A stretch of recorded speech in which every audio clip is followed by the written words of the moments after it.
பெரும்பான்மையான மக்கள் தாவேகாவுக்கு ஆதரவு அளித்திருக்கிறார்கள் என்பது ஒரு இட்டுக்கட்டப்பட்ட கதையாகத்தான் நாம் கருத வேண்டியிருக்கிறது. எனக்கு இந்த 50 நாட்களில் பார்த்ததில் அவங்கக்கிட்ட எந்த ஒரு மாற்றமும் இருக்கிறதா எனக்கு தெரியல. வெற்றி பெற்ற பிறகு இன்றைக்கு அவர்கள் செய்து கொண்டிருக்கின்ற அத்துமீறல்கள், அட்டூழியங்கள் கட்டுக்கடங்காததாக போய்கொண்டிருக்கிறது.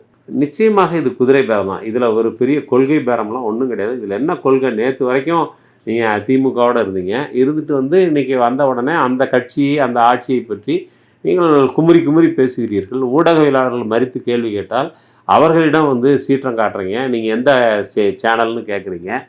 எந்த சேனலாக இருந்தால் என்ன, எல்லாமே கருப்பு வெள்ளையாகத்தான் நான் பார்ப்பேன் என்று சொன்ன முதல்வருடைய சொல்லுக்கு வேறு அர்த்தம் இருப்பதாகலாம் கிண்டலும் கேலியும் வந்தது.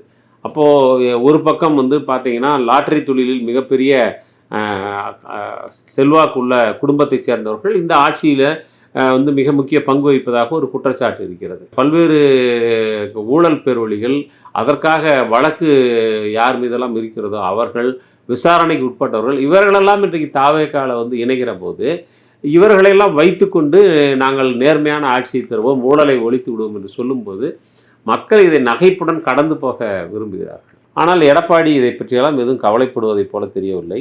செல்கிறவர்களெல்லாம் சென்ற பிறகு தானும் தன்னுடைய நிழலும் இருந்தால் கூட போதும் என்ற அளவில் தான் அவர் இருக்கிறாரு. இன்னும் சொல்ல அவரால் எதுவும் கட்டுப்படுத்தக்கூடிய நிலைமையில், இதையெல்லாம் சமாளிக்கக்கூடிய நிலைமையில் அவர் இருக்கிறாரானே தெரியல. ஆனால் அந்த கட்சிக்கு ஒரு சமூக தேவை என்பது ஒரு காலத்தில் இருந்ததாக எல்லோரும் சொல்லுகிறார்கள். அப்படியெல்லாம் ஒரு தேவையும் இல்லை. அன்றைக்கு அண்ணாயிசம் என்று எம்ஜிஆர் சொன்னாலும் கூட அது கருணாநிதி எதிர்ப்பு என்பதற்கு அப்பால் அவருக்கு பெரிய கொள்கையெல்லாம் ஒன்றும் கிடையாது. அதன் பின்னால் வந்த செல்வி ஜெயலலிதா அவர்களும் அதே பாதையில் தான் சென்றார். ஒன்றிய அரசு ஆட்சியாளர்கள் எப்படி இன்னும் நேருவை கை காட்டி கொண்டிருக்கிறார்களோ எல்லா பிரச்சனைக்கும், அதை போல கடந்த ஆட்சியின் மீது கை காட்டிவிட்டு நிகழ்காலத்தில் இந்த ஆட்சியிடம் மக்கள் எதிர்பார்க்கக்கூடிய நியாயமான பிரச்சனைகள் மீது இவர்கள் செலுத்த வேண்டிய கவனத்தை கைவிட்டு கொண்டிருக்கிறார்கள், அல்லது மக்களுடைய உணர்வுகளை புரிந்து கொள்ள மறுக்கிறார்கள். இது மக்களுடைய தீர்ப்பு. ஆளுநர் ஆட்சிக்கு வந்துடக்கூடாது, இந்த ஆட்சியை பாதுகாக்கிறது நம்முடைய கடமை அப்படின்னு கம்யூனிஸ்டுகள் சொல்றாங்க. ஆனா பெரும்பான்மை மக்கள் ஆதரவளிக்கிறாங்க அப்படிங்கிறதுக்காக அதை நியாயப்படுத்த முடியாது. மார்க்ஸோடைய கருத்துக்கு இது நேர்மாறா இருக்குதே. நமது தருமபுரி மாவட்டத்திலேயே கூட ஒரு தொகுதியில் மட்டும்தான், பெண்ணாகரம் தொகுதியில் மட்டும்தான் தாவேகா வெற்றி பெற்றிருக்கிறது, மற்ற தொகுதிகளில் இல்லை. விஜய் நேரடியாக பிரச்சாரத்திற்கு சென்ற கன்னியாகுமரி மாவட்டத்தில் ஒரு தொகுதி கூட அவரால் வெல்ல முடியவில்லை. தமிழ்நாட்டில் 8 மாவட்டங்களில் தாவேகாவுக்கு ஒரு பிரதிநிதி கூட இல்லை என்கிற அளவில் தான் இருக்கிறது. ஆகவே பெரும்பான்மையான மக்கள் தாவேகாவுக்கு ஆதரவு அளித்திருக்கிறார்கள் என்பது ஒரு இட்டுக்கட்டப்பட்ட கதையாகத்தான் நாம் கருத வேண்டியிருக்கிறது. ஆனால் அதிகப்படியான சீட்டுகளை அவர்கள் பெற்றிருக்கிறார்கள் என்ற அளவில் அவர்களுக்கு ஒரு முன்னுரிமை கொடுக்கப்பட வேண்டும். அது சட்டத்திலே அதற்கு இடம் இருக்கிறது என்பதுதான் இடதுசாரிகளின் நிலைப்பாடு. ஆகவே அந்த அடிப்படையில் அவர்களுடைய ஆதரவை பெற்றுக்கொண்டு IUML அல்லது விடுதலை சிறுத்தை, காங்கிரஸ் இவர்களுடைய ஆதரவை பெற்றுக்கொண்டு அமைக்கப்பட்டக்கூடிய ஒரு அரசு ஒரு மக்கள் நலன் சார்ந்த அரசாக அது செயல்பட வேண்டும் என்று கூட்டணி அரசமைக்க ஆதரவு தெரிவித்த கட்சிகள் எதிர்பார்ப்பதில் தவறொன்றும் இல்லை. ஆனால் அவ்வாறாக அமையாமல் தாழ்வுத்தனமாக அல்லது தாங்கள் நினைப்பதே சரி என்று நினைத்து கொண்டு, அல்லது ஒரு மக்களினுடைய நடைமுறை வாழ்க்கையோடு பொருந்தி போகாத நிலைப்பாடுகளை ஒரு அரசு செய்யுமானால் நிச்சயமாக அரசமைக்க ஆதரவு அளித்த இடதுசாரிகள் உள்ளிட்ட கட்சிகள் எதிர்ப்பு தெரிவிப்பார்கள் என்பது தான் உண்மை. அது இப்போ களத்தில் கடந்த 50 நாட்களாக நாம் களத்திலும் அந்த விஷயங்களை பார்த்து கொண்டிருக்கிறோம். கடந்த காலங்கள்ல நேர்மையான அதிகாரிகளுக்கு தடைகள் இருந்துச்சு, அவங்களுடைய கைகள்லாம் கட்டப்பட்டு விலங்குகள் போடப்பட்டிருந்துச்சு. ஆனா தற்போது அந்த சூழல் இல்ல. முதலமைச்சர் விஜய் நேர்மையான வெளிப்படையான ஆட்சி நடத்த விரும்புறாரு. நேர்மையான அதிகாரிகளுக்கு தாவேகா ஆட்சி ஒரு பொற்காலம் அப்படின்னு 5 ஆண்டு கால திமுக ஆட்சியோட 1 மாத கால தாவேகா அரசை ஒப்பிட்டு மார்க்சிஸ்ட் MP சு வெங்கடேசன் புகழாரம் சூட்டியிருக்கிறாரு. எப்படி பாக்குறது? வெங்கடேசன் இந்த இப்படி ஊடகங்களிலே வெளியான செய்திக்கு நேற்றைக்கு ஒரு வலுவான மறுப்பை தெரிவித்திருக்கிறார். தான் சொன்னது தவறாக திரித்து கூறப்பட்டுள்ளது, அது உண்மைக்கு மாறான செய்தி என்று தெரிவித்திருக்கிறார். ஆகவே அதில் மேற்கொண்டு நாம் அவருடைய பேச்சு தொடர்பாக விவரிப்பதற்கோ அல்லது அதற்கு விளக்கம் சொல்வதற்கோ தேவை ஏற்படவில்லை. ஏனென்றால் அவரே அதற்கான விளக்கத்தை சொல்லியிருக்கிறார். அவ்வாறான நற்சான்றிதழ் எதையும் இந்த அரசுக்கு நான் கொடுத்து விடவில்லை என்கிற தகவலை அவர் வெளிப்படையாக சொல்லியிருக்கிறார். அது போக உண்மையிலேயே இந்த அரசாங்கம் வெளிப்படைத்தன்மையோடு இயங்குதா, அதிகாரிகளுக்கு எந்த அளவுக்கு அது சுதந்திரம் கொடுத்திருக்கிறது என்பதெல்லாம் விவாதிக்கப்பட வேண்டிய விஷயம். இப்போ இன்றைக்கு ஜூனியர் விகடனிலே ஒரு செய்தி வெளியாகி இருக்கிறது. நான் வேறு எந்த துறை சார்ந்த செயலாளர்களையும் சந்திக்க மாட்டேன், தலைமைச் செயலாளர் மட்டும்தான் நான் சந்திப்பேன் அப்படின்னு சொல்லி அடம்பிடிக்கிறாரு.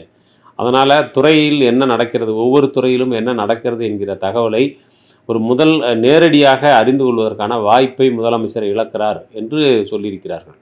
இப்போ தங்களால் சந்தித்து முதல்வரிடம் இப்போதைய நிலைமையை வெளிப்படையாக பேச முடியாத ஒரு சூழல் ஏற்பட்டிருக்கிறது என்று இன்றைக்கு உயர் அதிகாரிகள் புலம்புவதாக அந்த பத்திரிகை தெரிவித்திருக்கிறது. அதுபோக திராவிட முன்னேற்ற கழகத்தினுடைய செய்தி தொடர்பாளர் RS பாரதி ஒரு புகார் கொடுத்திருக்கிறார். அந்த புகாரில் இந்த அமைச்சர் பல்வேறு முக்கியமான கூட்டங்களில் அரசின் எந்த பொறுப்பையும் வகிக்காத சிலர் இடம்பெறுகிறார்கள், இது விஜய் அவர்களுடைய தனிப்பட்ட ரீதியிலான தொடர்பில் உள்ளவர்களை, அவர்கள் அரசு பொறுப்பில் எந்த ஒரு நிலையிலும் இல்லாத சிலர் அரசவை கூட்டங்கள் அமைச்சரவை கூட்டம் உள்ளிட்ட கூட்டங்களிலே அவர்கள் பங்கெடுக்கிறார்கள், முக்கியமான துறை சார்ந்த கூட்டங்களிலே அவர்கள் பங்கெடுக்கிறார்கள்.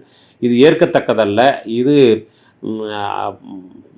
அரசியல் சட்டத்தின் மீது பதவி பிரமாணம் செய்து கொண்டவர்கள் அதற்கு புறம்பான காரியங்களில் ஈடுவதற்கு ஒப்பாகும் என்று இன்றைக்கு புகார் தெரிவித்திருக்கிறார்கள். அது அல்லாமல் அவர்கள் துறை சார்ந்த பல்வேறு நடவடிக்கைகள், ஏற்கனவே மூடப்பட்டதாக சொன்ன 717 டாஸ்மாக் பார்கள் அது உண்மையில் மூடப்பட்டிருக்கிறதா என்றால் அவ்வளவு மூடப்படவில்லை என்கிற ஒரு குற்றச்சாட்டு இன்றைக்கு வெளியாகிறது. அதுபோக இன்றைக்கு மின்வெட்டு என்பது பரவலாக இருக்கிறது. இப்போதும் அந்த மின்வெட்டுக்கெல்லாம் இவர்கள் ஒரு வெளிப்படையான காரணத்தை சொல்லாமலேயே தான் மூடுமந்திரமாக நடத்தி கொண்டிருக்கிறார்கள். மின்துறை சார்ந்த ஒரு வெள்ளை அறிக்கை வெளியிடப்பட்டது. ஆனால் அந்த வெள்ளை அறிக்கையிலே என்ன தீர்வு, என்ன நடைமுறையில் உண்மையான பிரச்சனை என்ன, அதை தீர்ப்பதற்கு தங்களுடைய அரசு என்ன நடவடிக்கை மேற்கொண்டிருக்கிறது, எதிர்காலத்தில் இவ்வாறான மின்வெட்டு போன்ற இடர்பாடுகள் வராமல் தடுப்பதற்கு தங்களிடம் என்ன திட்டங்கள் இருக்கின்றது என்பதெல்லாம் அவர்களால் வெளிப்படையாக பேச முடியாமல் அவர்கள் பூசி மெழுகி எல்லாவற்றுக்கும் கடந்த ஆட்சியின் மீது கைகாட்டி கொண்டிருக்கிறார்கள். இது ஒரு ஒன்றிய அரசு ஆட்சியாளர்கள் எப்படி இன்னும் நேருவை கை காட்டி கொண்டிருக்கிறார்களோ எல்லா பிரச்சனைக்கும், அதைப்போல கடந்த ஆட்சியின் மீது கை காட்டிவிட்டு நிகழ்காலத்தில் இந்த ஆட்சியிடம் மக்கள் எதிர்பார்க்கக்கூடிய நியாயமான பிரச்சனைகள் மீது இவர்கள் செலுத்த வேண்டிய கவனத்தை கைவிட்டு கொண்டிருக்கிறார்கள், அல்லது மக்களுடைய உணர்வுகளை புரிந்து கொள்ள மறுக்கிறார்கள். ஆகவே இப்போ நடந்து கொண்டிருப்பது பொற்கால ஆட்சியா கற்கால ஆட்சியா என்பதை விடவும் மக்கள் இந்த ஆட்சியின் மீது ஒரு 50 நாட்கள் ஆகிவிட்டது, இந்த ஆட்சியின் மீது ஒரு மனநிறைவோடு இதை பார்க்கக்கூடிய இடத்திற்கு அவர்கள் வந்து சேரவில்லை. அன்றாடம் எதையாவது ஒன்றை பதட்டத்திற்கு உள்ளாக்குகிறார்கள். இப்போது மின் கட்டணம் உயர்வு பற்றி இப்போது பலரும் தங்களுடைய வீட்டு மின் கட்டணம் பல மடங்கு உயர்த்தப்பட்டிருப்பதை இன்றைக்கு பொதுவெளியிலே பகிர்ந்து கொண்டிருக்கிறார்கள். கடந்த மின் கணக்கீட்டின் போது 1000 ரூபாய் வந்தவர்கள் இந்த தடவை 3000 ரூபா அந்த அளவுக்கு வந்து வருகிறார். அதாவது வந்து 2 மடங்கு 3 மடங்கு அதிகரித்து வந்திருக்கிறது என்றெல்லாம் குற்றம் சாட்டுகிறார்கள். அப்போது மக்கள் ஒரு வகையான மனநிறைவற்ற சூழலில் இருக்கிறார்கள். விஜயினுடைய ரசிகர்கள் அல்லது தாவேகானுடைய தொண்டர்கள் அல்லது அவர்களுடைய ஆதரவு கட்சிகளுடைய சிலர் வேண்டுமானால் இப்போது நடப்பதின் மீது மிக திருப்தியாகவும் அவர்கள் இந்த அரசை பாராட்டக்கூடிய இடத்திலும் இருக்கலாம். வெகுமக்களுடைய உளவியல், அவர்களுடைய வாழ்க்கை அனுபவம் என்பது மிக கடுமையாக இருக்கிறது என்று நான் சொல்ல விரும்புகிறேன். மக்களுடைய பிரச்சனைகளுக்கு தெருவுக்கு வந்து போராடாம, கொள்கை கோட்பாடுகள் எதுவும் இல்லாம 4-5 தலைவர்களுடைய படங்களை காட்டி கொள்கை தலைவர்கள் அப்படிங்கிறது, பிரச்சாரத்துக்கே செல்லாமல் முதலமைச்சராவது, எம்எல்ஏ யாருன்னு கூட தெரியாம நடிகருடைய முகத்துக்காக வாக்களிப்பது, இதையெல்லாம் பார்க்கும்போது தமிழ்நாடு எதை நோக்கி போய்கிட்டு இருக்குது அப்படின்னு புரிஞ்சுக்கிறது ஒரு கவலைக்குரிய விஷயம் என்று பலரும் சொல்லிக் கொண்டிருக்கிறார்கள். நான் அவ்வாறு கருதவில்லை. ஒரு தேர்தல் என்று வருகிற போது தங்களுடைய வாக்கை யாருக்கு செலுத்துவது என்று யோசிக்கிற போது சிலர் சில விதமான காரணங்களுக்காக சில சின்னங்களில் அல்லது சில வேட்பாளர்களை, சில தலைவர்களுக்காக அவர்கள் வாக்களிக்கலாம். ஆனால் ஒரு வேட்பாளரையே பார்க்காமல், சின்னம் என்ன என்பதை கூட அறியாமல், விஜய் என்கிற ஒருவருக்காகவே இதெல்லாம் நடந்தது அப்படின்னு சொன்னால் உண்மைதான். அவர் மட்டும்தான் முன்னிலைப்படுத்தப்பட்டிருக்கிறார் அப்படிங்கிறது ஒன்று. ஆனால் இது மட்டும்தான் நடந்திருக்கா அப்படின்றதெல்லாம் கேள்வியெல்லாம் இருக்குது. இப்போ நீங்கள் ஒரு தேர்தல் அப்படின்னு சொன்னால் மக்கள்கிட்ட போய் சந்திக்கிறது, அவங்கக்கிட்ட பரப்புரை மேற்கொள்கிறது, ஆட்சிக்கு வந்தால் நாங்கள் என்னதெல்லாம் செய்வோம்னு சொல்கிறது, இதெல்லாம் வந்து ஒவ்வொரு தொகுதியிலும் நடைபெற்றிருக்க வேண்டிய வேலை என்கிற மரபான பார்வையிலிருந்து நீங்கள் இந்த கேள்வியை கேட்டதாக நான் புரிந்து கொள்கிறேன். ஆனால் விஜய் கலந்து கொண்ட கூட்டங்கள் குறைவான கூட்டங்கள், அதிலே அவர் பேசிய நேரம் மிக குறைவான நேரம். ஆனாலும் அவர் என்ன பேசினார் அல்லது பேச விரும்பினார் என்பதெல்லாம் வலுவாக ஊடகங்கள் வழியாக வெகு மக்களுக்கு போய் சேர்ந்திருக்கின்றன.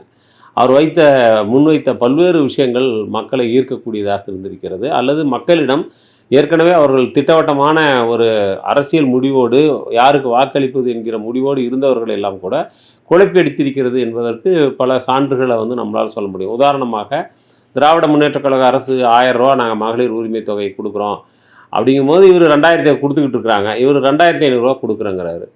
6 சிலிண்டர் இலவசமாக வருஷத்துக்கு கொடுப்போம்னு சொல்லிடுறாரு. உங்களுக்கு தெரியும், இன்றைக்கி நம்ம பணம் கட்டினாவே நமக்கு சிலிண்டர் வர்றதில் பிரச்சனை இருந்தது. இந்த ஈரான் மீது அமெரிக்கா நடத்திய தாக்குதல் காரணமாக அங்கு ஏற்பட்டிருக்கக்கூடிய பதற்றத்தினால் நமக்கு பணம் கட்டினாவே சிலிண்டர் வர்றதில் காலதாமதம் பிரச்சனைகள் இருக்கிற சூழலில் 6 சிலிண்டர்கள் இலவசமாக தருவோன்னு சொன்னார். வீட்டுக்கு ஒரு மோட்டார் சைக்கிள் தருவோன்னு சொன்னார். பயிர்க்கடன்கள் முழுவதும் தள்ளுபடி செய்வேன்னு சொன்னார். 200 யூனிட் மின் கட்டணம் எல்லாருக்கும் ஃப்ரீன்னு சொன்னார். அப்புறம் பிறக்கக்கூடிய குழந்தைகள் எல்லாருக்கும் தாய்மாமன் சீர்னு நாங்கள் மோதிரம் போடுவோம்னு சொன்னார். ஆனால் இது எல்லாமே இது எல்லாமே ஒரு மக்கள் மத்தியில் ஒரு வகையான ஊசலாட்டத்தை, அவர்களுக்கு ஒரு வகையான ஒரு இல்யூஷனை உருவாக்குது. இதுவரைக்கும் இருக்கிற ஆட்சிகள் நமக்கு பல்வேறு உதவிகளை செய்திருக்கிறார்கள். ஆனால் இவர் மிக கூடுதலாக செய்ய போவதா சொல்கிறாரு. இப்போ திராவிட முன்னேற்றக் கழக அரசு நகர பேருந்துகளில் மட்டும் அந்த விடியல் பயணம் என்கிற பெயரில் பெண்கள் இலவசமாக கட்டணமின்றி பயணிக்கலாம் என்று சொன்னால், இவர் தமிழ்நாடு முழுவதும் பயணிக்கலாம் என்று அறிவிக்கிறார். பெண்கள் அறிவிக்கலாம், எல்லா பஸ்லையும் போகலாம் அப்படின்னு அறிவிக்கிறார். இப்போ இதெல்லாம் மக்கள் மத்தியில் ஒரு ஊசலாட்டத்தை உருவாக்குவது, அவர்களுக்கு அவருடைய வாக்களிக்கும் முடிவின் மீது ஒரு அழுத்தத்தை உருவாக்குவது, தன் பக்கமாக தராசை திருப்புவதற்கு அவர் முயற்சித்திருக்கிறார். மக்களை அவர்களுடைய வாழ்க்கை, அவர்களுடைய பொருளாதார நிலை இவற்றிலிருந்து பார்க்கிற போது ஏதோ ஒரு வகையான புதிய விஷயங்களை இவர் சொல்ல வருகிறார் என்ற மாதிரியான ஒரு தோற்றத்தை உருவாக்கி, அது அவர் பேசிய கூட்டங்கள் மிக குறைவு, அவர் பேசிய நேரமும் குறைவு என்று சொன்னாலும் கூட, இவர் இவ்வாறு மக்களை ஒரு வகையாக சபலப்படுத்துவதற்கு இவர் முன்வைத்த விஷயங்கள் பரவலாக ஊடகங்கள் வழியாக போய் சேர்ந்திருக்கின்றன. அவருக்கு ஒரு திரை பிரபலம் என்று ஏற்கனவே இருக்கக்கூடிய அந்த அங்கீகாரம், அறிமுகம் என்பது அவர் பேசிய விஷயங்கள் அல்லது அவர் பேசுவதாக பல விஷயங்கள் மக்களிடம் எளிதாக போய் சேர்ந்திருக்கின்றன. அதெல்லாம் சேர்ந்து தான் வாக்களிச்சிருக்காங்களே ஒழிய வேட்பாளரே யார் தெரியலன்னா, அவர் தான் சொன்னார்ல 234 தொகுதியில் நானே நிற்கிறதா வாக்களிங்க அப்படின்னு. ஆனால் அப்படி சொன்னாலும் கூட அவருக்கு போதுமான பெரும்பான்மை கிடைக்கவில்லை. மக்கள் அவர் மீது முழு நம்பிக்கை வைக்கவில்லை என்பது தான் காட்டியிருக்கிறது. தமிழ்நாடு எங்கேயும் போயிடல. தமிழ்நாட்டில் ஒரு பகுதியினர் இப்படியான அவர் காட்டிய அந்த வாய் வீச்சுக்கு இரையாகி இருக்கிறார்கள் என்று தான் நான் புரிந்து கொள்கிறேன். ஒருவேளை அவர்களும் கூட ஒரு ஆட்சி அதிகாரம் நம் கைக்கு வந்துவிட்டது, குறைந்தபட்சம் நாம் இப்போதாவது இதுக்கெல்லாம் தகுதிப்படுத்தி கொண்டு நாம் ஆள வேண்டும் என்று ஒரு வேளை முன்னுக்கு வருவார்களே, ஆனால் தமிழ்நாட்டு மக்கள் அவர்கள் மீது வைத்திருக்கக்கூடிய அவநம்பிக்கையை மாற்றிக்கொள்வதற்கான வாய்ப்புகள் கூட இருக்கிறது. ஆனால் எனக்கு இந்த 50 நாட்களில் பார்த்ததில் அவங்கக்கிட்ட எந்த ஒரு மாற்றமும் இருக்கிறதா எனக்கு தெரியல. வெற்றி பெற்ற பிறகு இன்றைக்கு அவர்கள் செய்து கொண்டிருக்கின்ற அத்துமீறல்கள், அட்டூழியங்கள் கட்டுக்கடங்காததாக போய்கொண்டிருக்கிறது. நீங்கள் கல்விக்கூடங்களுக்குள் நுழைந்து முதல்வருடைய பிறந்தநாளை கொண்டாடுவதாக கல்விக்கூடங்கள் நுழைந்து அங்கு இருக்கக்கூடிய சூழலை இவர்கள் மிக மோசமான நிலைக்கு கொண்டு செல்வது, பொது இடங்களை ஆக்கிரமித்து பிறந்தநாள் விழா என்கிற பெயரில், வெற்றி விழா என்கிற பெயரில் இவர்கள் பொது இடங்களை ஆக்கிரமித்து கொண்டு அராஜகம் செய்வது, அப்புறம் பெண்கள் மீதான பல்வேறு விதமான பாலியல் குற்றங்களில் அவர்களை நேரடியாக ஈடுபட்டதாக வரக்கூடிய குற்றச்சாட்டுகள், போதைப்பொருள் பயன்பாட்டில் அவருடைய கட்சி எம்எல்ஏவே, மந்திரியே அமைச்சர் சம்மந்தப்பட்டிருக்கிறார் என்பதை இன்றைக்கு தொலைக்காட்சி ஊடகங்கள் சர்வதேச அளவில் அது விவாதமாக மாறி இருக்கு இன்றைக்கி. இப்போ இவர்களுக்கு ஆதரவாக அவர்கள் மீது எந்த நடவடிக்கை எடுக்காமல் இருப்பது, பாலியல் குற்றச்சாட்டில் ஈடுபட்ட ஒரு எம்எல்ஏ மீது இதுவரையிலும் அவர் பற்றி என்ன நடவடிக்கை எடுக்கிறோம் என்று அந்த தலைமை இப்போது வரைக்கும் அறிவிக்காமலேயே இழுத்தடித்து கொண்டிருக்கிறது. இது எல்லாமே மக்கள் அவர்கள் எதற்காக வாக்களித்தார்களோ அந்த வாக்களித்தவர்களே கூட இன்றைக்கு தாங்கள் வாக்களித்ததற்காக வருந்தக்கூடிய நிலையை நோக்கி அது போய்கொண்டிருக்கிறது. அடுத்தடுத்த நாட்களில் என்ன நடக்கும் என்பதை பொறுத்து தான் பார்க்க வேண்டியிருக்கிறது. பார்ப்போம். மக்களுக்கு தேவையானது ஊழல் ஒழிப்பா அல்லது சாதி, சமூக மற்றும் பொருளாதார பின்னடைவிலிருந்து விடுதலை பெறுவதா? ஊழல் ஒழிப்பு அப்படிங்கறத ஒரு பொலிட்டிக்கல் அஜெண்டாவா கம்யூனிஸ்டுகள் பேசக்கூடாது அப்படிங்கிறது தோழர் மருதையன் போன்றோருடைய முழக்கமா இருக்குது.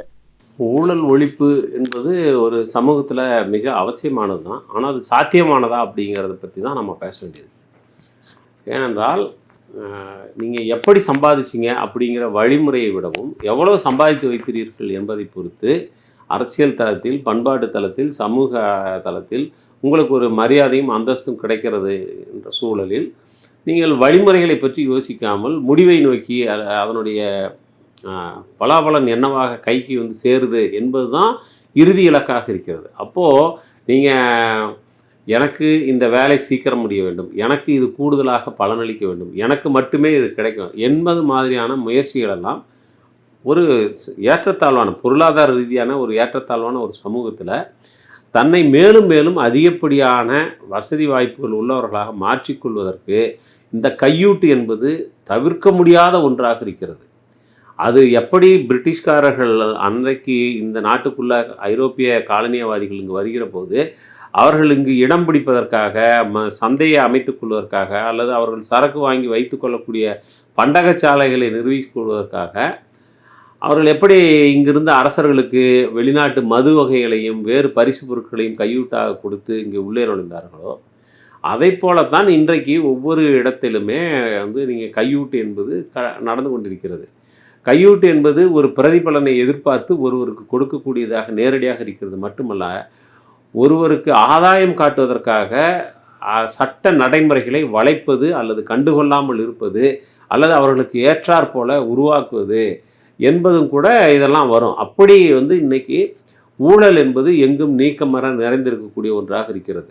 உலகின் மிகப்பெரிய பணக்கார பட்டியலில் இருக்கக்கூடிய அதானி எப்படி அவர் ஒரு கையூட்டு கொடுத்து காரியம் சாதிப்பதற்காக அவர் எப்படியெல்லாம் கையூட்டு கொடுத்தார் என்பதை பற்றி அமெரிக்காவில் இன்றைக்கு விவாதம் நடந்து கொண்டிருக்கிறது. அங்கே இருக்கக்கூடிய நீதிமன்றம் அரசினுடைய முடிவை அதானியின் மீதான வழக்குகளை திரும்ப பெற்றுக்கொள்வது விசாரணையை மேற்கொள்ள வேண்டியது இல்லை என்று ட்ரம்ப் நிர்வாகம் எடுத்த முடிவை அங்கே இருக்கக்கூடிய நீதிமன்றம் ஏற்க மறுக்கிறது. அங்கே இருக்கக்கூடிய பல்வேறு அரசியல் கட்சிகளுடைய தலைவர்கள் அதற்கு ஆட்சேபனை தெரிவிக்கிறார்கள். உலகத்தின் மிகப்பெரிய பணக்காரரான அதானியும் கூட தன்னுடைய தொழிலை நிறுத்தி கொள்வதற்கு, தன்னுடைய நிலையை மேம்படுத்தி கொள்வதற்கு அவர் கையூட்டுகளையும் ஊழல் நடவடிக்கைகளும் தான் கை கொண்டிருக்கிறார் என்கிற போது அது சாதாரணமாக எல்லா இடங்களிலும் நிறைந்திருக்கிறது. அப்போ ஒரு பொருளாதார ரீதியான பாகுபாடு உள்ள ஒரு சமூகத்தில் ஊழலை ஒழித்து விடுவோம் என்று சொல்வதென்பதே மிகப்பெரிய மோசடி தான். இன்றைக்கு தாவேகா அரசில் இருக்கக்கூடிய அமைச்சர்கள் அவர்களுடைய பின்புலங்கள், முதலமைச்சர் உட்பட அவர்களுடைய பல்வேறு அமைச்சர்கள் உட்பட அவர்கள் மீது நிதி சார்ந்த சந்தேகங்கள் எழுப்பப்பட்டு கொண்டே இருக்கின்றன. அவர்கள் எவ்வளவு தூரம் தங்களுடைய தொழிலில் வரக்கூடிய வருமானத்தை மிக நேரடியாக வெள்ளையாக கணக்கு காட்டினார்கள். கருப்பு வெள்ளை எல்லாமே கருப்பு வெள்ளையாகத்தான் நான் பார்ப்பேன் என்று சொன்ன முதல்வருடைய சொல்லுக்கு வேறு அர்த்தம் இருப்பதாகலாம் கிண்டலும் கேலியும் வந்தது. அப்போது ஒரு பக்கம் வந்து பார்த்திங்கன்னா லாட்டரி தொழிலில் மிகப்பெரிய செல்வாக்குள்ள குடும்பத்தைச் சேர்ந்தவர்கள் இந்த ஆட்சியில் வந்து மிக முக்கிய பங்கு வகிப்பதாக ஒரு குற்றச்சாட்டு இருக்கிறது. இவ்வாறாக ஒருவர் வந்து பார்த்திங்கன்னா கந்து வட்டி கொடுத்துட்டு வட்டி கொடுக்காத பட்சத்தில் அவங்க இந்த வீட்டு பெண்களை எல்லாம் இழுத்து கொண்டு போய் மிரட்டுவார் என்று ஒருத்தர் மீது வெளிப்படையாகவே ஊடகங்களில் புகார்கள் சொல்லப்பட்டிருக்கிறது. அப்போது நமக்கு வந்து இன்றைக்கி ஊழல் அல்லது அடாவடித்தனமான முறைகேடுகள் வழியாக நிதி திரட்டுவது, வசதி வாய்ப்புகளை பெருக்கிக் கொள்வது என்பது இந்த ஆட்சியிலும் நீடித்து கொண்டிருக்கிறது என்பது தான் வந்து இப்போது நீங்கள் வந்து தனியார் மயமாக்கலை நோக்கி பல துறைகள் நகருகிறது என்று வருகிற போது அந்த தனியார்கள் அரசு பணிகளை தனியாருக்கு நீங்கள் கொடுக்கிற போதே அந்த டெண்டர்களை கைப்பற்றுவது அல்லது அந்த குறிப்பிட்ட வெளி வேலைகளை கைப்பற்றுவது என்பதற்கு லஞ்சம் ஊழல் வழியாகத்தான் அதை கைப்பற்ற முடியும் என்கிற வலுவான நம்பிக்கை தொழில்துறை சார்ந்தவர்களிடம், வியாபாரம் சார்ந்தவர்களிடம், பல்வேறு சேவைத்துறையில் இருப்பவர்களிடம் வலுவாக அந்த கருத்து இருக்கிறது. ஒரு விஷயம் நமக்கு ஆகணும்னா ஏதாவது ஒரு முறைகேடாக நம்ம இதில் ஏதாவது ஒரு வழியை கை கொண்டால்தான் நம்மால் இதை அடைய முடியும் என்கிற நிலைமை வலுவாக இருக்கிறது.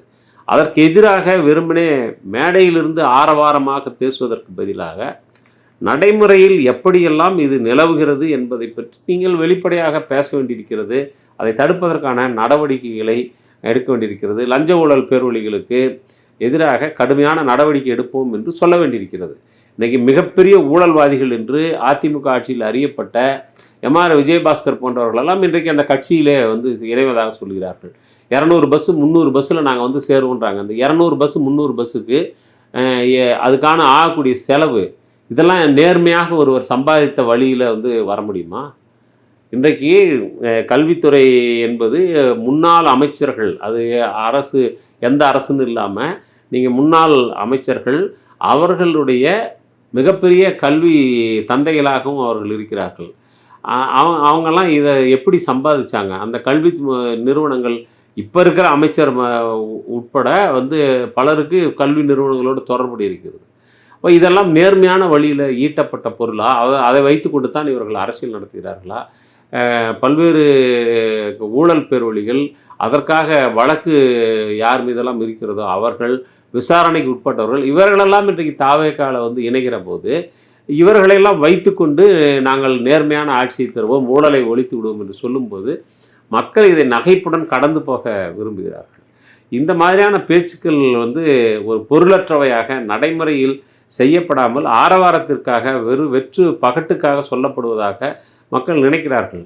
அவ்வாறான மக்களுடைய கருத்தை மாற்ற வேண்டும் என்றால் அரசின் தரப்பிலிருந்து ஒரு தீவிரமான முன்முயற்சி தேவைப்படுகிறது. அதை அவர்கள் இதுவரைக்கும் மேற்கொள்ளவில்லை என்பதை நாம் பார்க்க முடிகிறது. அதற்கடுத்து இன்றைக்கு நாம் செய்ய வேண்டியது சமூக பிரச்சனைகளில் பாருங்கள். இன்றைக்கி வந்து மயிலாடுதுறையில் ஒரு காதல் ஜோடி கொலை செய்யப்பட்டிருக்கிறார்கள். சாதியானவ படுகொலை நடந்திருக்கிறது. இந்த ஆட்சியை பொறுப்பேற்ற பிறகு 6 பேர் ஆணவ படுகொலை செய்யப்பட்டிருப்பதாக சொல்கிறார்கள். சிலர் 8 என்று சொல்கிறார்கள். அப்போது இன்றைக்கி சாதி ஆணவ படுகொலை நடந்து கொண்டிருக்கிறது. சாதி ரீதியான பல்வேறு மோதல்கள் நடந்து கொண்டிருக்கிறது. இன்றைக்கு மார்க்சிஸ்ட் கம்யூனிஸ்டுடைய முன்னாள் சட்டமன்ற உறுப்பினர் பாலபாரதி அவர்கள் ஒரு கோயில் நுழைவு போராட்டத்திலே இன்றைக்கு பங்கெடுத்து அவர் இன்றைக்கு கைதாகி இருக்கிறார். அப்போது நீங்கள் பார்த்தீங்கன்னா ஒரு சாதி ரீதியான ஒடுக்குமுறை, அதே போலவே பெண்களை பற்றிய இழிவான பார்வை, பெண்களை மீதான பாலியல் ரீதியான குற்றங்கள், மிக கடுமையான வன்கொடுமைகள் நடந்திருக்கின்றன. நீங்கள் இப்போ சிறுமிகள் மிக கொடூரமாக அவர்கள் பாலியல் வன்கொடுமைக்கு ஆளாக்கி கொல்லப்பட்டிருக்கிறார்கள். மாநிலம் முழுவதும் பெரும் பதட்டத்தை வந்து அவர்கள் இந்த வன்கொடுமைகள் உருவாக்கி இருக்கின்றன. இதையெல்லாம் வந்து கண்காணித்து இவற்றையெல்லாம் முடிவுக்கு கொண்டு வருவது என்பதுதான் ஒரு அரசுக்கு இன்றைக்கு முன்னுரிமையாக இருக்க வேண்டும் ஒழிய வேறு பிரச்சனைகளை கதைவாத வெறும் வெற்று ஆரவார பேச்சுகளால் மக்களுக்கு எதுவும் வந்து நேரப்போவதில்லை. மார்க்சிஸ்ட் கம்யூனிஸ்ட் கட்சி அல்லது வந்து இவர்களுக்கு ஆதரவு அளித்திருக்கக்கூடிய கட்சிகள் மக்களுடைய நியாயமான அன்றாட வாழ்வாதாரம் சார்ந்த பிரச்சனைகளில் அரசு போதிய கவனம் செலுத்த வேண்டும் என்பதுதான் திரும்ப திரும்ப வலியுறுத்தி கொண்டிருக்கின்றன. அது தொடர்ந்து நடக்கும் என்று தான் நான் நினைக்கின்றேன். இந்த அரசை மக்களுடைய அது எல்லா பகுதி, கல்வி சார்ந்து, இளைஞர்களின் வேலை வாய்ப்பு சார்ந்து, தொழிலாளர்களுடைய வேலை உத்தரவாதம், கண்ணியமான பணியிட சூழல், அரசு ஊழியர்களுக்கான பல்வேறு பிரச்சனைகள், அவர்கள் பழைய ஓய்வூதியம் சம்பந்தமாக அவர்களுக்கு ஒரு நீண்ட நாள் கோரிக்கை இருக்கிறது. அது கடந்த ஆட்சியிலே அதற்கு ஒரு இடைக்கால தீர்வாக வேறு ஒன்று முன்மொழிப்பட்டது. இந்த அரசு அதன் மீது என்ன முடிவை எடுத்திருக்கிறது என்றெல்லாம் சொல்ல வேண்டியிருக்கிறது. இன்றைக்கு அணுக்கழிவுகளை கொட்டி வைக்கக்கூடிய அந்த சுரங்கத்திற்கான இடம் வந்து அதற்கான ஒப்பந்த காலம் நீட்டிக்கப்பட்டிருப்பதை சுற்றுச்சூழலியலாளர்கள் வந்து மிக கடுமையாக விமர்சித்திருக்கிறார்கள். இது போன்ற பிரச்சனைகளில் தான் அரசு போதுமான அளவு கவனம் செலுத்த வேண்டும். அந்த துறை சார்ந்த நிபுணர்களை கலந்தாலோசித்து அதற்கேற்ற முடிவுகளை எடுக்க வேண்டுமே ஒழிய வேறு வகையான கூச்சல்களால் ஒன்றும் நடக்காது என்று நான் நினைக்கிறேன்.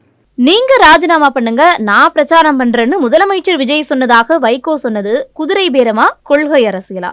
வைகோ பாலிடிக்ஸை எப்படி பாக்குறீங்க? அரசியலில் திடீரென்று ஆரம்பிக்கப்பட்ட ஒரு கட்சி 2 வருஷத்துல வந்து அது ஆட்சியை பிடிச்சிருச்சு, அவங்களுக்கு அரசியல் அனுபவம் இல்லை என்றெல்லாம் ஒரு பக்கம் அவர்கள் பற்றி ஒரு அபிப்பிராயத்தை உருவாக்கி கொண்டே அவர்கள் மிக நயவஞ்சகமாக வேறு கட்சிகளிலிருந்து தேர்தல் மூலமாக மக்களிடமிருந்து போதுமான இடங்களை பெற முடியாத அந்த கட்சி நயவஞ்சகமாக கொள்ளைப்புறமாக மற்ற கட்சிகளினுடைய சட்டமன்ற உறுப்பினர்களை பதவியிழக்க செய்வதன் மூலமாக தன்னை பெரும்பான்மைப்படுத்தி கொள்வதற்கு அல்லது தன்னிடம் இருக்கக்கூடிய எண்ணிக்கையே போதுமானது என்கிற அளவுக்கு அது ஒரு அறுதி பெரும்பான்மை எண்ணிக்கையை குறைத்து காட்டுவதற்கான ஒரு முயற்சியிலே அது மிக நயவஞ்சகமாக ஈடுபட்டிருக்கிறது. அதிலே மதிமுகவும் இரையாக்கப்பட்டிருக்கிறது என்பது தான் உண்மை. அதில் வைகோ எடுத்தெடுப்பில் அவர் சொல்லிட்டாரு, நீங்கள் உங்களுடைய சட்டமன்ற உறுப்பினர்கள் 2 பேரும் நீங்கள் பதவி விலகினீங்கன்னா வரக்கூடிய இடைத்தேர்தலில் நானே வந்து பிரச்சாரம் பண்ணுறேன், அவர்களை எம்எல்ஏ ஆக்குவது என்னுடைய பொறுப்பு என்று. இதுவே முதல்ல ரொம்ப ஒரு ஜனநாயகத்தில் ரொம்ப ஆணவமான போக்கு. ஏனென்றால் நீங்கள் இடைத்தேர்தலில் நிற்கலாம், நீங்கள் ரிசைன் பண்ணலாம், ஆனால் நின்னா அதுக்காக வந்து இப்போ நீங்கள் 108 தொகுதியில் ஜெயிச்சிட்டதுனால இடைத்தேர்தலில் வரக்கூடிய இடைத்தேர்தலெலாம் நீங்களே ஜெயிப்பீங்க அப்படின்னு சொல்லி நினைக்கிறதுங்கிறத முதல்ல மக்களுடைய வாக்களிக்கும் உரிமை, அவருடைய முடிவெடுக்கும் அதிகாரம் ஆகியவற்றின் மீது செலுத்தப்படக்கூடிய ஒரு வன்முறைன்னு தான் நான் சொல்லுவேன். அவர்கள் மீது அப்படியெல்லாம் அவமதித்து விடக்கூடாது என்று நான் வந்து சொல்ல விரும்புகிறேன். நிச்சயமாக இது குதிரை பேரம் தான். இதில் ஒரு பெரிய கொள்கை பேரம்லாம் ஒன்றும் கிடையாது. இதில் என்ன கொள்கை? நேற்று வரைக்கும் நீங்கள் திமுகவோடு இருந்துட்டு வந்து இன்றைக்கி வந்த உடனே அந்த கட்சி அந்த ஆட்சியை பற்றி நீங்கள் குமுறி பேசுகிறீர்கள். ஊடகவியலாளர்கள் மறித்து கேள்வி கேட்டால் அவர்களிடம் வந்து சீற்றம் காட்டுறீங்க. நீங்கள் எந்த சேனல்னு கேட்குறீங்க. எந்த சேனலாக இருந்தால் என்ன? நியாயமான கேள்வியை எழுப்புகிறார்கள் என்றால் அதற்கு பதில் சொல்வது அவருடைய பொறுப்பு. ஆனால் பதில் சொல்வதற்கு பதிலாக கோபப்பட்டு அந்த ஊடகவியலாளர்கள்லாம் மிக கடுமையாக அவமதிக்கக்கூடிய வேலையில் செய்கிறாரு. இது நேர்மையாக எழுப்பப்படக்கூடிய கேள்விக்கு பதிலளிக்க முடியாத இயலாமையிலிருந்து அல்லது அம்பலப்படுகிறோம் என்கிற குற்ற உணர்ச்சியிலிருந்து அதை மறைப்பதற்காக அவர் அவ்வாறு செய்ததாக நான் கருதுகிறேன். நிச்சயமாக இது அந்த எம்எல்ஏக்களை விலைக்கு வாங்கிய ஒரு விஷயமாகத்தான். விலைக்கு வாங்கிய பிறகு விலைக்கு வாங்கியவர்கள் என்ன சொல்கிறார்களோ அதை இப்போ இவர்கள் நிறைவேற்ற வேண்டும். அந்த அடிப்படையில் நடந்தது தான். அந்த விலை என்று சொல்வது நான் பணம் என்று நான் புரிந்து கொள்ளவில்லை.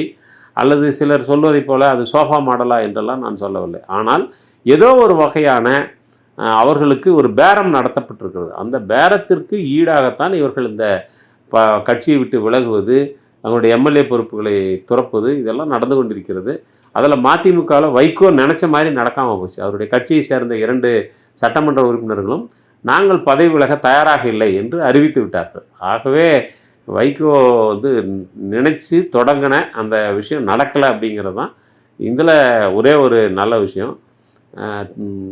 அந்த கட்சியில் வைகோ ஒரு வகையாக தனிமைப்படுத்தப்பட்டிருக்கிறார். வைகோவும் அவருடைய மகனும் தனிமைப்படுத்தப்பட்டிருக்கிறார்கள். இன்னும் சொன்னால் அவர்களுடைய திட்டம் என்பது அம்பலமாகி இருக்கிறது என்பது. அடுத்தடுத்து அதிமுக எம்எல்ஏக்கள், முன்னாள் அமைச்சர்கள் உட்பட சட்டமன்ற உறுப்பினர்கள் பதவியை ராஜினாமா செஞ்சுட்டு தாவேக்காவை நோக்கி செல்வது எதை காட்டுது? இதன் விளைவுகள் என்னவாக இருக்கும்? அதிமுகவை பொறுத்தவரையிலும் அவர்கள் 2 அணிகளாக பிரிந்து ஒரு அணி நேரடியாக தாவேக்கா ஆதரிக்க வேண்டும் என்கிற இடத்திற்கு வந்தார்கள். அவ்வாறே வந்து அவர்கள் சட்டமன்றத்திலும் நம்பிக்கை வாக்கெடுப்பின் போது விஜய் தலைமையிலான அரசுக்கு ஆதரவளித்து வாக்கினை செலுத்தினார்கள். வாக்கினை செலுத்திய பிறகு மீண்டும் அதிமுக தலைமையை நாடி நாங்கள் அவ்வாறு வாக்களித்திருக்கக்கூடாது, எங்கள் தவறுக்கு நாங்கள் வருந்துகிறோம் என்று மன்னிப்பு கடிதம் கொடுத்து அல்லது மன்னிப்பு கேட்டு அதன் அடிப்படையில் சபாநாயகரிடம் அந்த கட்சியினுடைய தலைமை இந்த வாக்களித்தவர்களில் இவர்கள் மீதெல்லாம் நடவடிக்கை வேண்டாம் என்று எழுதி கொடுத்த சூழலில் அதில் ஒரு 4 பேர் ஏற்கனவே போயிட்டாங்க. அந்த 4 பேர் போகும்போதே அவர்கள் தேர்வாகி ஒரு 8 நாளோ 9 நாளோ தான் ஆயிருந்துச்சு. அதுக்குள்ளேயே வந்து அவர்கள் அப்படி பதவியிலிருந்து விலகி நேரடியாக தாவேக்காவில் சேர்ந்தது என்பது கடுமையான விமர்சனங்களை அப்போதே வரவழைத்தது. அப்போதே வேறு சில விமர்சனங்களும் எழுந்தன. அதாவது ஒரு தேர்தலில் வெற்றி பெறுவது என்பது தேர்தல் அரசியலில் இருப்பவர்களுக்கு மிகப்பெரிய இலக்கு, வாழ்நாள் லட்சியமாக வைத்திருப்பவர்கள். அவ்வாறு பெற்ற வெற்றியை ஏன் இவர்கள் இப்போது பதவியிலிருந்து விலகுகிறார்கள் என்றால், இப்போ விலகுவதற்கு பின்னால் வெறுமனே நல்லெண்ணம் மட்டும் இருக்கிறதா என்று பார்த்தால் அவ்வாறு இருப்பதற்கு வாய்ப்பில்லை. அவர்கள் கடந்த காலங்களில் வந்து இந்த மாதிரியான நிலைப்பாடுகள்லாம் எதுவும் மேற்கொண்டது கிடையாது.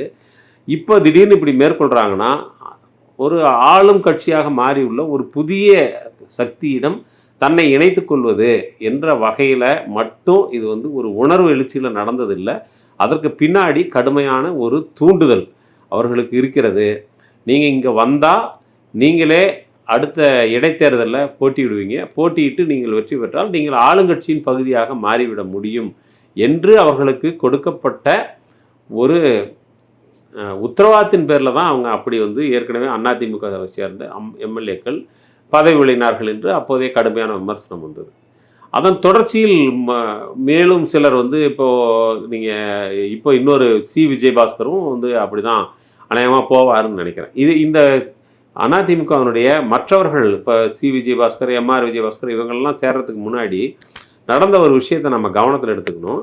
இவர்கள் நம்பிக்கை வாக்கெடுப்பில் வாக்களித்து விட்டார்கள். வாக்களித்து விட்டு வந்து அதிமுகவினுடைய தலைமையிடம் நாங்கள் அவ்வாறு வாக்களித்து தவறு என்று சொன்ன அடிப்படையில் அந்த கட்சி தலைமை சபாநாயகரை அணுகி இவர்கள் வருத்தம் தெரிவித்து விட்டார்கள், ஆகவே நீங்கள் அவர்கள் மீது கட்சி தாவல் தடை சட்டத்தின் கீழ் எந்த நடவடிக்கையும் எடுக்க வேண்டாம் என்று தகுதி நீக்க நடவடிக்கையிலிருந்து அவர்களை தடுத்து விட்டார்கள்.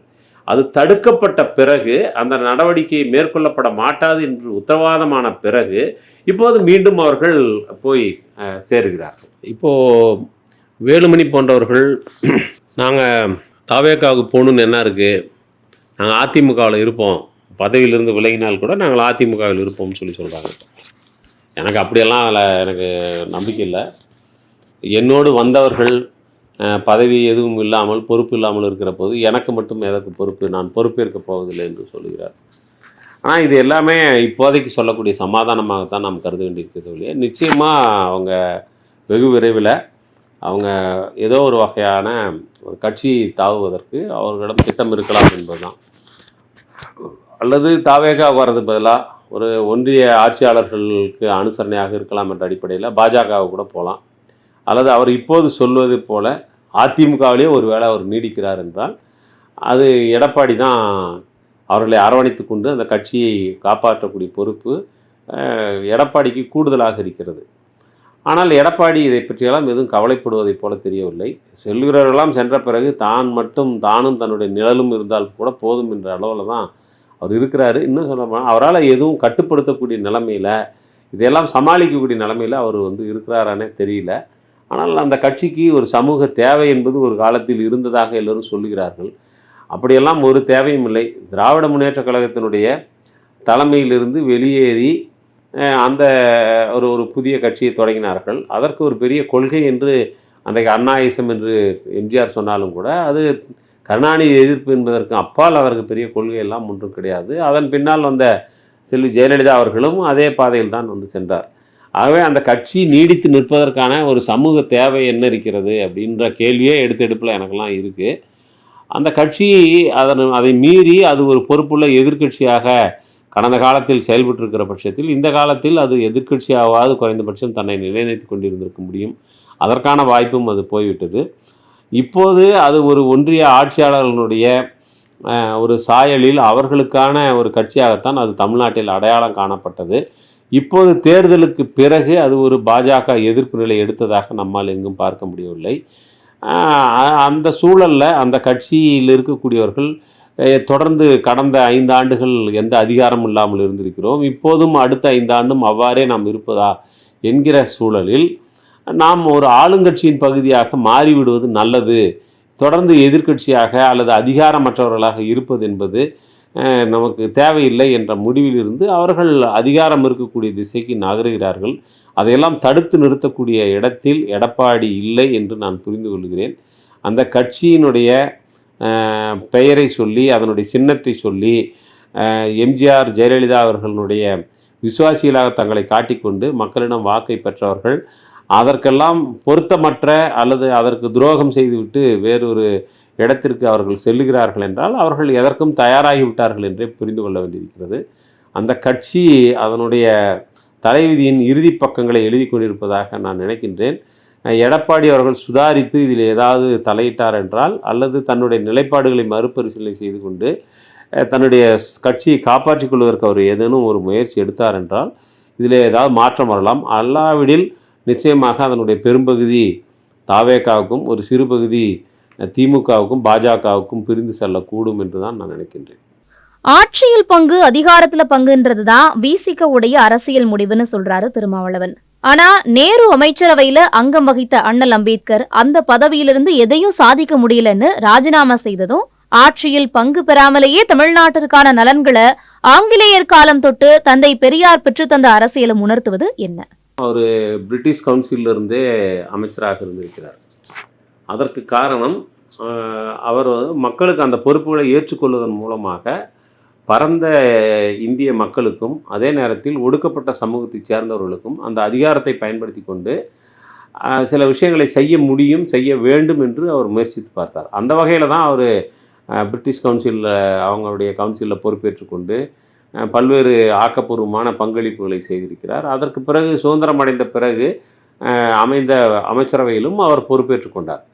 அப்படி பொறுப்பேற்று கொண்டபோது அவர் எதிர்பார்த்த ஒரு புதிய அரசிடம் அவருக்கு சில கோரிக்கைகள் இருந்தன. அந்த கோரிக்கைகள் குறிப்பாக இந்து பெண்கள் சட்ட மசோதா என்பது அவர் மிகுந்த மேதமையோடு உழைத்து உருவாக்கிய ஒரு ஆவணம். அது அந்த இந்து சட்ட மசோதா நிறைவேற்றப்படுமானால் இந்த சாதியத்தை மறு உற்பத்தி செய்யக்கூடிய அந்த குடும்பம் என்கிற அமைப்புக்குள் ஒரு மிகப்பெரிய புரட்சிகரமான மாற்றம் நிகழும். பெண்களினுடைய அதாவது பெண்கள் மீது நிகழ்த்தப்பட்டு கொண்டிருக்கின்ற பாலின ரீதியான ஒடுக்குமுறையிலிருந்து அவர்கள் விடுபட முடியும். அவர்களுக்கான சொத்துரிமை, தத்தெடுக்கும் உரிமை, இது போன்ற விஷயங்கள் எல்லாம் வருகிற போது நிச்சயமாக அந்த குடும்ப அமைப்பு என்பது மாறும். சாதியத்தின் இறுக்கம் குறையும். படிப்படியாக சமூகம் ஒரு புரட்சிகரமான இலக்கை நோக்கி நகரும் என்றெல்லாம் அவர் எதிர்பார்த்து தான் அந்த பெண்கள் சட்ட மசோதாவை மிக மிக உடனடியாக செய்ய வேண்டிய விஷயமாக அவர் எதிர்பார்த்தார். அன்றைக்கு இருந்த அரசு அதை நிறைவேற்றுவதிலே அதில் சுணக்கம் காட்டியது. அதை போலவே பிற்படுத்தப்பட்டவர்களுக்கான ஒரு இடஒதுக்கீடு என்பது, பிரதிநிதித்துவம் என்பது வழங்கப்பட வேண்டும் என்று எதிர்பார்த்தார்.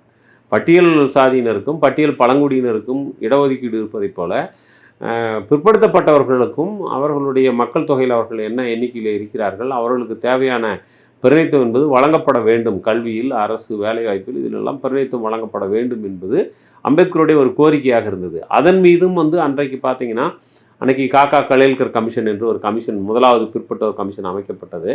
அந்த கமிஷனுடைய அறிக்கையை அன்றைக்கு இருந்த ஆட்சியாளர்கள் ஏற்றுக்கொள்ளவில்லை, பரிந்துரையை ஏற்றுக்கொள்ளவில்லை.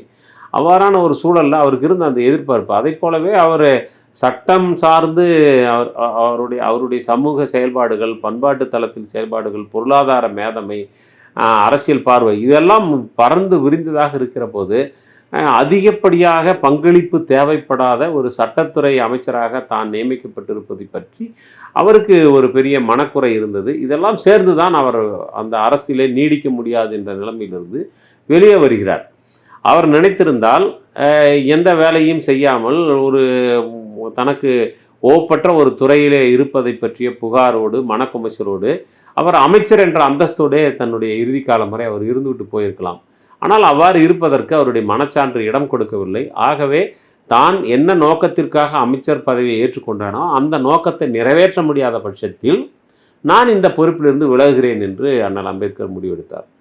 ஒருவேளை தொடர் வன்னியரசு போன்றவர்கள் என்ன நோக்கத்திற்காக இந்த அரசிலே உள்ளே பங்கெடுத்திருக்கிறார்களோ, உள்ளிருந்து ஆதரவு என்ற நிலைப்பாட்டை ஏன் எடுத்தார்களோ, அந்த நிலைப்பாட்டை எடுத்ததற்கான காரணங்கள் பொய்த்து போகக்கூடிய ஒரு சூழலில் நிச்சயமாக அப்படி ஒரு முடிவை எடுப்பதற்கான தேவை வருமானால் அந்த கட்சி பரிசீலிக்கும் என்று தான் நினைக்கின்றேன்.